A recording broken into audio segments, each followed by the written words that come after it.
Shalom, hari ini kita akan merenungkan kitab Daniel pasal 3, teksnya ayat 1 sampai 12 dan sudah dibagi dua paragraf. Paragraf yang pertama ayat 1 sampai 7, Raja Nebukadnezar membuat sebuah patung emas dan mendirikan di dataran Dura. Dia perintahkan bahwa siapa yang tidak setuju menyembah akan dicampakkan ke dalam perapian yang menyala-nyala. Paragraf yang kedua ayat 8 sampai 12. Beberapa orang Kasdim menuduh orang Yahudi, Sadrak, Mesak, dan Abednego karena mereka tidak memuja dewanya dan tidak menyembah patung emas yang raja dirikan. Kesimpulan hari ini, Raja Nebukadnezar membuat sebuah patung emas dan mendirikan di dataran Dura. Dia ditakan akan semua pegawai negeri menghadiri pentabisan patung dan setuju menyembah itu. Kalau siapapun tidak setuju menyembah itu, dia akan dicampakkan ke dalam perapian yang menyala-nyala. Tetapi Sadrak, Mesak, dan Abednego tidak setuju menyembah dan beberapa orang Kasdim menuduh mereka menghadap raja. Ajaran tentang Allahnya. Dalam teks hari ini tidak dijelaskan tentang Allah, tetapi Allah adalah Allah atas segala Allah dan atas segala raja. Sehingga Sadrak, Mesak, dan Abednego tidak setuju menyembah kepada patung emas yang Raja Nebukadnezarnya mendirikan. Ajaran tentang manusianya. Pertama, Raja Nebukadnezar membuat sebuah patung emas dan mendirikan di dataran Dura.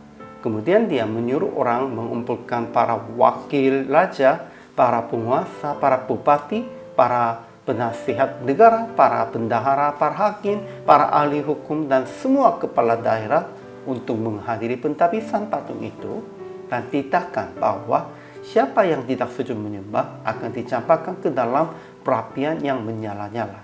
Jadi orang-orang dari segala bangsa, suku bangsa, dan bahasa setuju menyembah patung itu. Itu berartinya Raja Nebukadnezar, merekanya semuanya harus turut di depan dia, dan Raja Nebukadnezar menjadi raja secara rohani dan secara politik juga.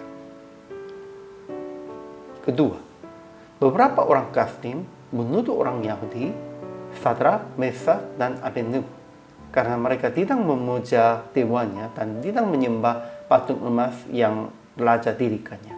Mereka orang Kasdim mengingatkan titah Raja Nebukadnezar akan mereka membuang di dalam perapiannya menyala-nyalanya. Itu karena mereka memang iri hati juga, dan juga mereka berpikir mereka orang Yahudinya tidak tutut kepada raja, tidak tutut kepada pemerintahan itunya. Aplikasi hari ini.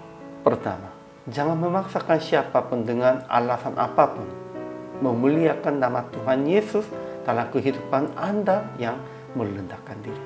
Iya, banyak orangnya kalau sudah berkuasa, paksakannya orang-orang supaya mereka juga percaya dan merekanya turut dan merekanya semuanya turut kepada perintah-perintahnya. Itu tidak boleh. Kita harus membuatnya mereka sendirinya turut tentang firman dan tentang perintahnya dengan teladan. Kedua, jangan menuduh dengan iri hati. Tetap introspeksi diri dulu. Itu sungguh sebab untuk keadilan atau karena alasan lain. Pada waktu menuduh orang-orang, janganlah dengan iri hati. Ketiga, tetap memuji dan menyembah hanya kepada Allah Bapa, Anaknya, Yesus, dan Roh-Nya. Jangan memuji menyembah kepada yang lain. Setan, iblis tetap mencobainya kita demikian itu. Pada waktu iblis mencobai Yesus pun, dia juga memakainya cara itu. Namun Yesus menolaknya itu. Sehingga Yesus menjadi pemenang. Sehingga praktek hari ini, jangan memaksakan tentang cara hidup, kepercayaan, dan lain-lain. tetapi tetap melihatkan teladan yang baik sebagai orang percaya, anak Allah, dengan berbuat keadilan dan merendahkan dirinya. Dengan itu kita harus mereka membimbingnya supaya mereka turut kepada Tuhan. Itulah orang percaya dan hamba Tuhan. Hari ini juga selama melayani, Tuhan Yesus memberkati.